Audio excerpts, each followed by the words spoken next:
Почитувани и добар ден од мене и Тео. Вие сте во новото издание на Црвена линија.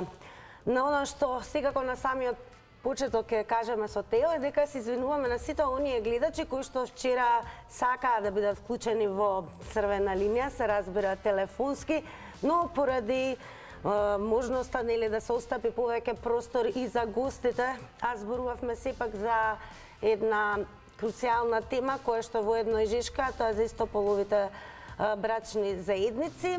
Се разбира, во иднина повеќе ќе отстапиме простор за вас, така да без грижа еве вовеќе во ова издание јас и Тео ќе гледаме што повеќе да ве имава со оглед на тоа што деновиве повторно имаме актуелности кои што ја тресат јавноста. На самиот почеток одиме со најава, како и секогаш, не пропуштајте го денешното издание на Вин-Вин со Оливера Трајковска, кој што може да го следите во 19 часот и 15 минути.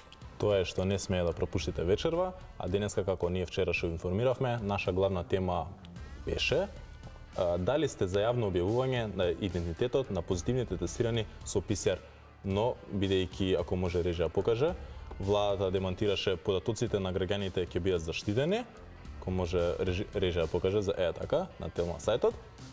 Моделот, како што соопшти владината прес-служба, подразбира дека секој граѓанин кој има потреба да дојде до сопствено решение ќе има пристап преку веб страница единствено до своето решение за изолација без да има увид во податоците на другите граѓани на кои им е издадено решение за изолација. Останатиот прилог вие може да го видите на сајтот на Телма телевизија. А поради тоа, ние, како што вие знаете, нашите главни теми се доста актуелни и затоа денешната главна тема ни е. Така и ќе потсетиме дека јавноста се згрози од еден настан кој што се случи во Гостивар. Станува збор за 11 годишната Амбла Адеми, која што секако со цел, како и секое дете да има право на образование, на барање на родителите поради тоа што е со Даунов синдром. Дури родителите организираа и бойкот на наставата, па дури се потпишуваше и петиција, беше исфрлена од својата училница, но повторно е вратена во училишните клупи. Па затоа како главна денешна тема зборуваме на следново. Секое дете има право на образование. Дали и до кога ќе бидеме општество со предрасуди. Сакаме да го слушнеме вашиот став и секако ќе напоменам и ќе ги охрабрам оние кои што се очевидци на случката или може би имате такво искуство, доколку и сте родител на дете со посебни потреби или попреченост, да се јавите и вклучите на 02307 6677. А секако нема да изигнорираме и темата која што ја најавувавме вчера, па така ќе ја вклучиме и нашата прва денешна гостинка. Станува збор за Емилија Гиновска, лице за односи со јавност од Агенцијата за заштита на лични податоци. Па доколку ја имаме Емилија на самиот почеток, да започнеме и со разговорот. Емилија, добар ден, драго ни е дека сте дел од Црвена линија. Добар вечер. Вчера имаше реакција околу донесувањето на одлуката да бидат објавени личните податоци на оние кои што се во изолација, позитивни и така натаму, па јавноста секако стравуваше дали тоа значи дека ќе се избегнуваат тестови, тестирање, дали можеби позитивните ќе се движат под радарот, но сето тоа се измени вчера вечер, така да еве за вас главното прашање околу заштитата на личните податоци, бидејќи според законот за лични податоци е забрането да се објавуваат лични податоци. Па еве дали може да ни откриете конкретно што се спаѓа под лични податоци? Така. Значи, според законот за заштита на лични податоци, личен податок е секоја информација која што се однесува на лице кое што е идентификувано или лице кое што може да се идентификува преку идентификатори како што е име и презиме, адреса, единствен матичен број, а тука спаѓаат и податоци кои што се однесува на здравието на граѓаните. Значи, исто така, законот утврдува и посебни категории на лични податоци кои што го откриваат разното или етничко потекло на граѓаните, значи нивните политички ставови, филозофски, верски убедувања, генетски податоци, а тука спаѓаат значи и податоците кои што се однесуваат на здравјето на граѓаните, значи однос на нивното физичко или ментално здравје, а тука исто значи се вклучени и податоци за добиена здравствена заштита кои откриваат податоци за неговото здравје. Значи посебни категории на лични податоци уживаат посебна заштита според Законот за заштита на лични податоци, се сметаат значи за чувствителни податоци и е забранета нивната обработка. Под обработка се подразбира обработка на лични податоци, се подразбира секое собирање, чување и објавување на лични податоци. Значи доколку посебните категории на нивната обработка не спаѓа под исклучоците кои што се утврдени, не смеат да се обработуваат. Добро вечер, Емилија, и уште еднаш од мене. Сега со моето прашање, дали во случај на болест има некој посебен закон за објавување лични податоци, ако е во интерес на јавното здравје? Вака, доколку се работи, како што кажав, за посебни категории на лични податоци, нивната обработка, т.е. објавување е забрането, освен ако не потпаѓа тоа под исклучоците кои што се утврдени во закон. Значи, Агенцијата за заштита на лични податоци во однос на објавување на решенијата на граѓаните кои што лицата кои што треба да бидат во изолација, за објавување на тие решенија на веб страницата на Државниот санитарен и здравствен инспекторат и објавување во службен весник, значи испрати известување до инспекторатот во кое што соопшти дека не постои законска основа за објавување на решенијата на нивната веб страница и во службен весник. Значи се објаснува дека во тие решенија има и посебни категории на лични податоци, односно податоци кои што се однесуваат на здравјето, и како што спомнав, тие уживаат повисока заштита според прописите за заштита на личните податоци и на нив поради тоа не може да се применат исклучоците од правилото за забрана на обработка на лични податоци. Доколку некому се случи да бидат објавени личните податоци, кому треба да се обрати? Значи, секој граѓанин кој што смета дека му е повредено правото на заштита на лични податоци, може да поднесе барање за утврдување на повреда на правото на заштита на лични податоци на нашата веб страница електронски или може директно да го поднесе тоа барање во просториите на Агенцијата за заштита на лични податоци.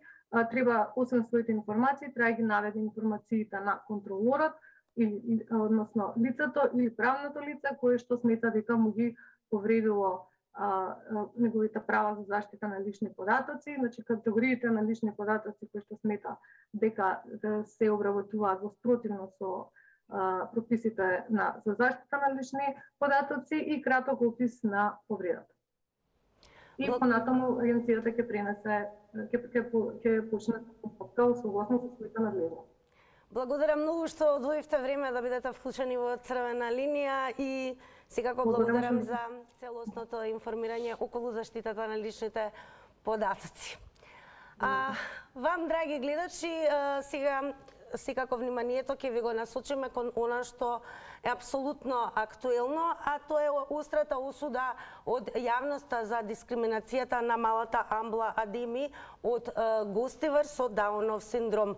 Многу повеќе во вестите во 15:30 часот подготви нашата колешка Даниела Бимблиловска, па еве да погледнеме што се содржаше во прилогот.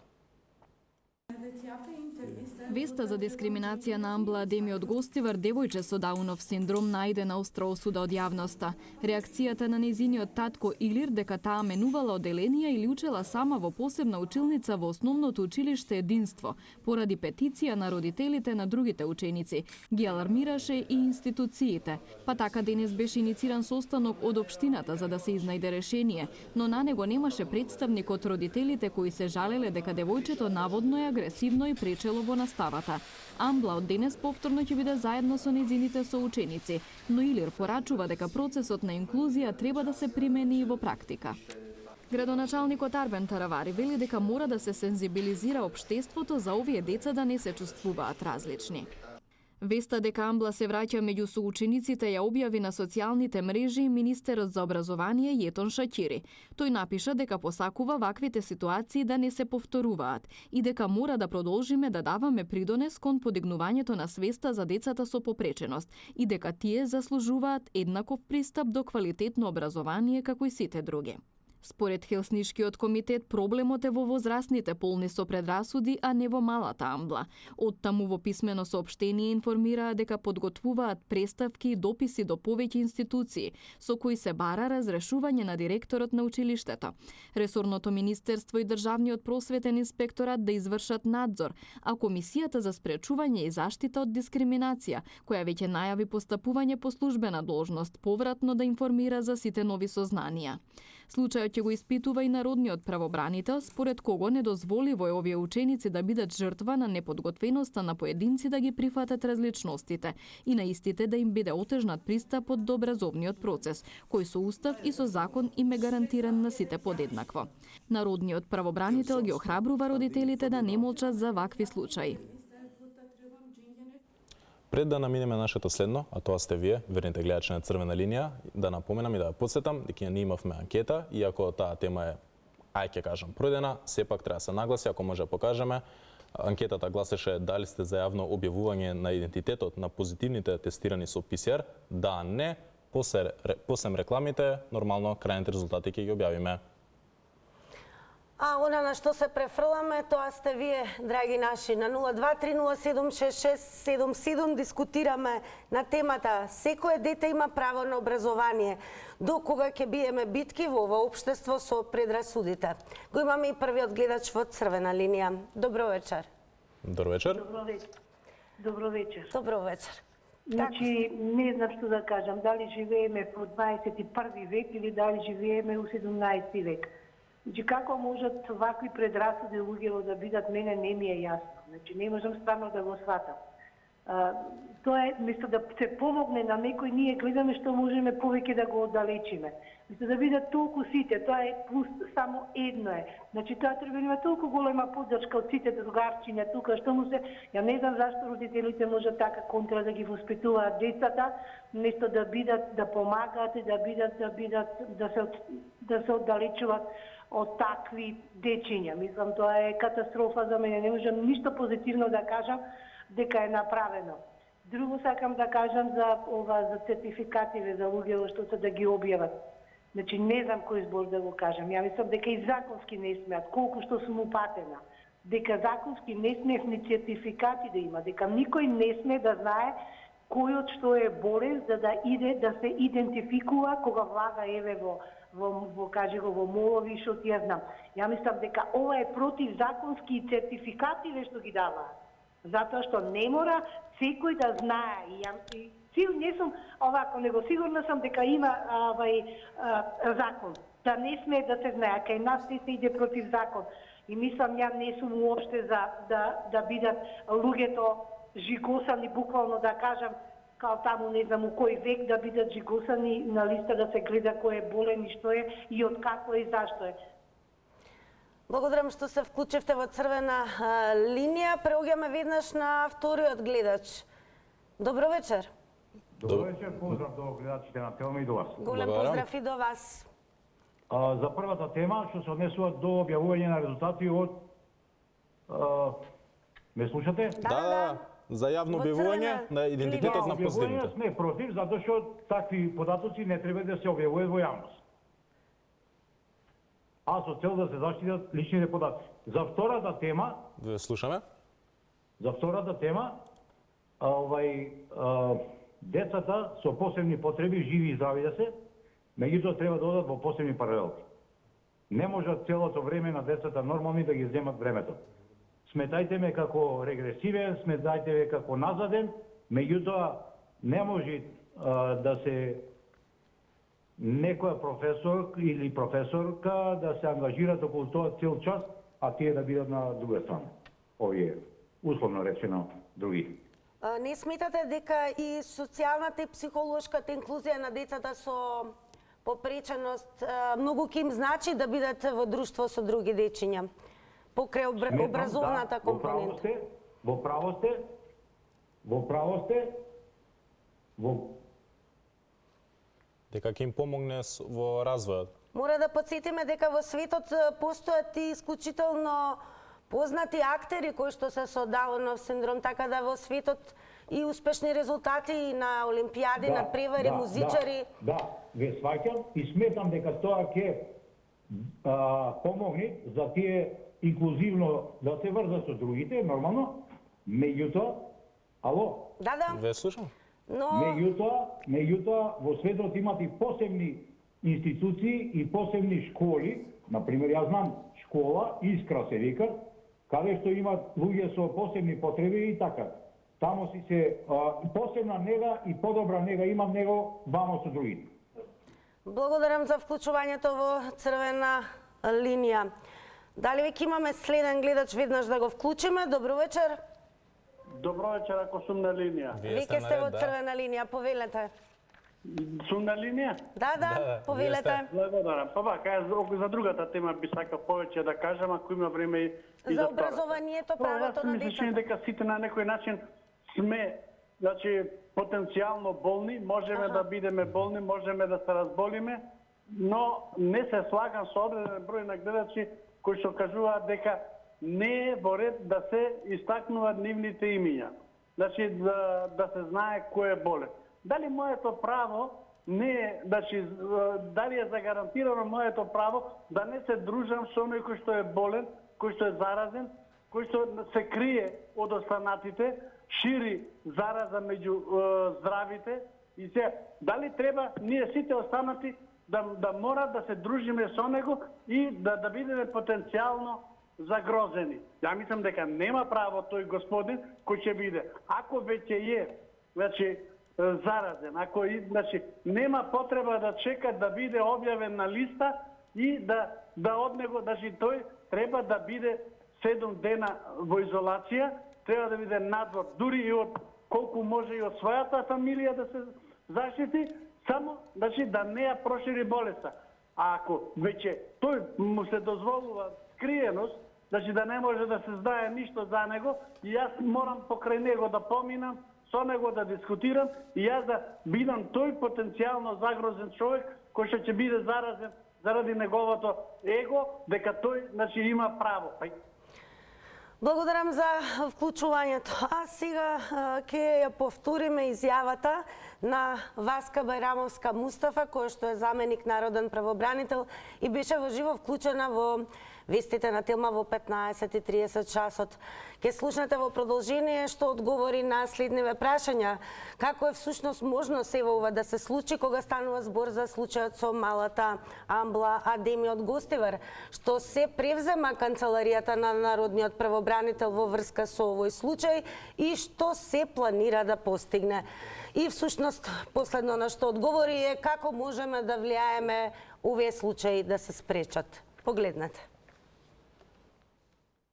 Искрено згрозени сме сите од таквите однесувања и за жал уште повеќе боли кога ваквите однесувања од страна на возрастни лица се повторуваат низ годините. Ако низ минатото излегувавме со реакции и по извесен период немавме такви веќе да кажам страшни примери во праксата каде што возрастни лица, родители преку петиција бараат ограничување на право на образование на дете кој што посееднакво со сите други деца има подеднакви права да ги остварува на исто место како и другите деца, загрижува податокот дека еве повторно имаме такви случаи кои што укажуваат на тоа дека навистина и понатаму треба да се работи и на сензибилизација на општеството генерално, меѓутоа и на практична основа за тоа што значи инклузија на децата со попреченост во редовното образование. Нашиот тим е веќе на терен, значи ќе ги обезбеди сите потребни податоци и документација од моментот кога детето почнува да биде ученик, да следи настава во основно училиште, за да видиме каков е односот и на генерално на сите вработени во воспитно-образовната установа, во основното училиште кон детето, односот кон родителите, вклучувањето на потребната асистенција, специјалниот едукатор кој што претходно и бил доделен, сега образовен асистент, каков е односот на родителите, што е тоа што досега беше пречка, што ова дете подолг период било изолирано од другите другарчини и така натаму, дали беа вклучени други потребни поддршка и помош од соодветни стручни лица за евентуално надминување на овие проблеми, и откако ќе утврдиме целосната фактичка состојба согласно нашите надлежности, доколку има потреба ќе побараме и соодветна одговорност. Ние минатата година токму на денот на одбележувањето на лицата со попреченост, кога се одбележаа 10 години од подпишувањето на конвенцијата, од ратификацијата на конвенцијата за права на лица со попреченост, заедно со нашите партнери, 23-те граѓански организации за и на лица со попреченост и родителските организации, јавно упативме апел дека општеството треба да биде поотворено за генерално за лицата со попреченост, посебно за децата со попреченост. И токму во таа насока не случајно согласно членот 33 од конвенцијата се одлучивме како институција да ги вклучиме како наши партнери во следењето на имплементацијата на конвенцијата за права на лица со попреченост, самите граѓански организации, родителските организации, лицата со попреченост, меѓутоа и стручната фела, се со цел да придонесеме секој од свој аспект за подобрување на моменталните состојби кои што за волја на вистината не се задоволителни, особено кога се работи за децата со попреченост. Од друга страна мораме да споменеме конвенцијата за правата на лицата со попреченост, но не само да ја споменеме, мислам на конвенцијата за правата на детето, туку сериозно да работиме за имплементирање на сите тие членови кои што укажуваат на забрана на дискриминација по секаков основ кога станува збор за детето. И за сите мерки кои што се превземаат од страна на надлежните органи, институции, во чие што основна цел на постапување треба да биде заштитата на децата и нивните права, да се тргне од најдобриот интерес. А конкретниот случај покажува дека не е најдобар интерес на детето, тоа да се изолира, уште помалку да се отргне од кругот на своите врсници, да не му се дозволи да го почувствува образованието на ист начин како што го почувствуваат и другите деца. Тоа беше Васка Бајрамовска-Мустафа, заменик народен правобранител, а сега се префрламе на вклучувањето на гледачи, пошто сме препознатливи како црвена линија. Добро вечер. Добро вечер. Добро вечер. Како сте? Многу жално е за сите нас како нација денес во 21 век, кога тежнееме кон одење во Европа и приклучување на големите земји, да имаме вакви случувања кај нас. Не е единствено девојчето од Гостивар, верувајте, знаете и вие сигурно како новинари кои сте истражувале дека не е изолиран случај, ги има повеќе. Мислам дека главниот проблем е во нашата свест.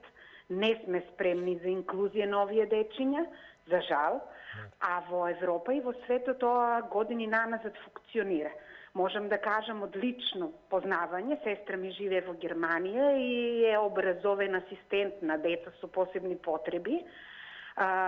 Без разлика што отиде од Македонија, еве таму се вклопи во нивниот образовен систем и работи со тие дечиња и тие се прекрасно прифатени од сите, од нивните другарчиња, од учителите, а затоа и образовниот асистент таму цело време со него за да му помогне да се снајде. Јас мислам дека овде имаме ние проблем. Ние имаме проблем прво со луѓето, на родителите на дечињата кои одат со тоа дете во оделение, а потоа и со образовните асистенти кои можеби не се доволно спремни за да прифатат поголем број на обврски врз нив околу самото детенце. А сестра ми работи со деца кои се многу поагресивни, верувам, од девојчето од Гостивар, затоа што се со различни болести и различни диагнози, а меве успешно веќе 5 години се справува на тоа работно место. Многу ми е драго што има време да се вклучам во вашата емисија. Поздрав до вас. Драго ми што се вклучивте.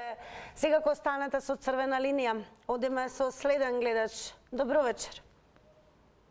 Добро вечер. Ало. Да, во црвена линија сте, повелете. Добро вечер. Добро вечер. Ева, кој немал дете со посебни потреби, тој не знае. Не има внука 18 години, Даунов синдром. Тоа е толку мирна, толку чувствително дете, толку е кротка. Ама пријателите, роднините, откако се роди, све живо се откажа. И никој немој да ги фали дека само таму било, сите нејки никој да ги сретне на патот. Нити по во школата и наставничките во Златен Сремеш со една страна бега ги врта глајте. Му се чини дека нешто ними нема да ги втасат или така ќе останат. неќе да му помага на овие деца. Нема никој да ми кажува тука, само невладини организации порано кога праја, истото го праја. Смоки стари што ќе дојде за Нова година, се ќе ги собера во пакетчињата, ќе му ги тупна ними таму. Јас од тука ги нося во континер. Јас сум одела во таа школа. Значи, ова е страшно што се работи. Изолирано девојчето нема да се дружи со некого. Само тие таму девојчина што има некој со застој, некој со ними се дружи, а други не сака никој да му се ополи во ними. Според вас се се препорачували инклузија? Во Свети Наум наставничките се подобри, да ви кажам. Да искористам, еве бидејќи сте директно засегнати, се препорачували токму на ваквите деца со попреченост, токму да бидат во друштво на останатите деца со цел да имаат подобар прогрес. Толку сака да се дружи, толку е и дома, све ќе средува, ќе работи. Ништо она, попушима се, државата и ништо не превзема. Со 5300, ова е срамота, само за пензионерите води сметка. Нема ле тие со што да се издржава. Овие деца и мајки му не работат. И како ќе се издржава? Благодарам што... Ова, значи, луѓето се срамат, неќе да кажа, да ви кажам. Тоа е во Свети Наум, да појдете да снимате таму. Како што има со аутизам, како се тепаат децата, мислам, од зид сами од себе. Крв течи по ръкото. Благодарам што се вклучивте во Црвена линија, дури направивме во овој случај мала отстапка во секундите. Одиме со следниот гледач во Црвена линија. Добро вечер. Добро вечер. Во Црвена линија сте, повелете. Во програма сум, така. Секако да.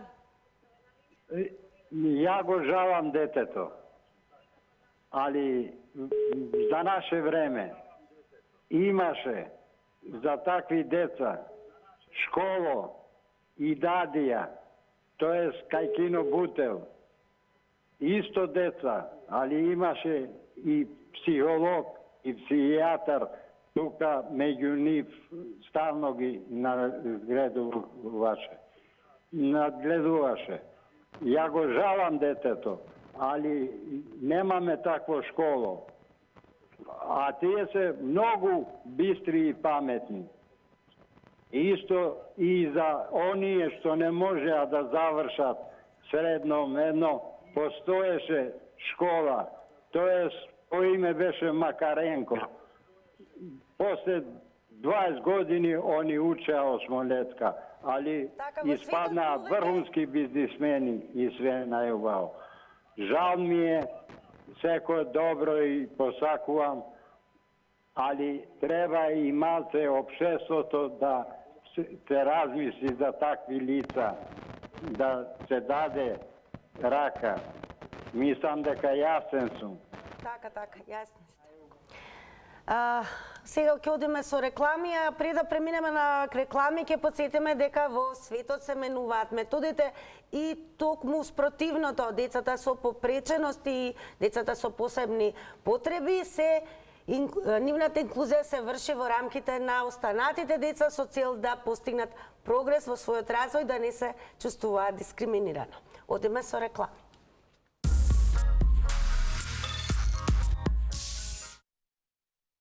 После малата пауза со реклами, се навраќаме на нашата анкета, како што беше кажано на почеток, дека ќе ги откриеме крајните резултати на нашата претходна тема, која гласеше дали сте за јавно објавување на идентитетот на позитивните тестирани со ПСР.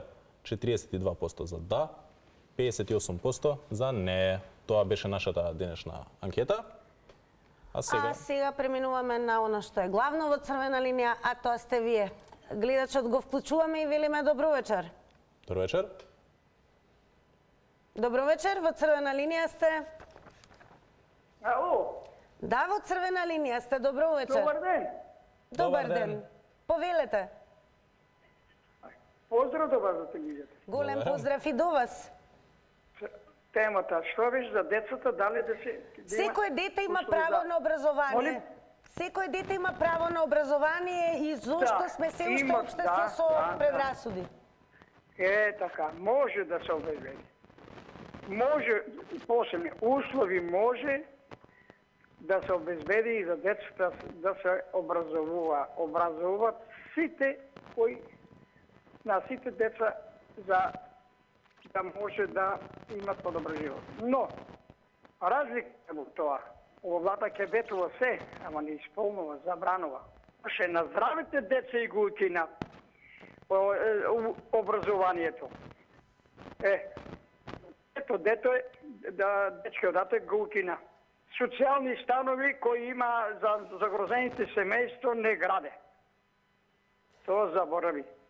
Добро е да преминеме Друго на и она трето. со Од инклузија. 2006, слушайте, од 2006 уведено децата да учат и здравите и да учат сите, да и се обезбеди превоз градоначалников, да обезбеди книги и се обезбедува и партиципација без пари. Од 2006 школо и спортски, да речеме, и компјутери се без пари. Ова влада сега што ветува се само загласува, а се забравува. Дури и спречи на тие што треба да учат и спречи да се образуваат. Превози и укинат. Значи, не може да се образуваат. Трето дете и дечки го укина и затака натаму. Значи, ветува се само загласови. Ова се затоа различни се ветувања. Во ред, благодарам што се вклучивте во Црвена линија. Тука е заклучокот на Црвена линија. Тина, изгуглав тука и те молам види што пронајдов, за ако може режија да покаже.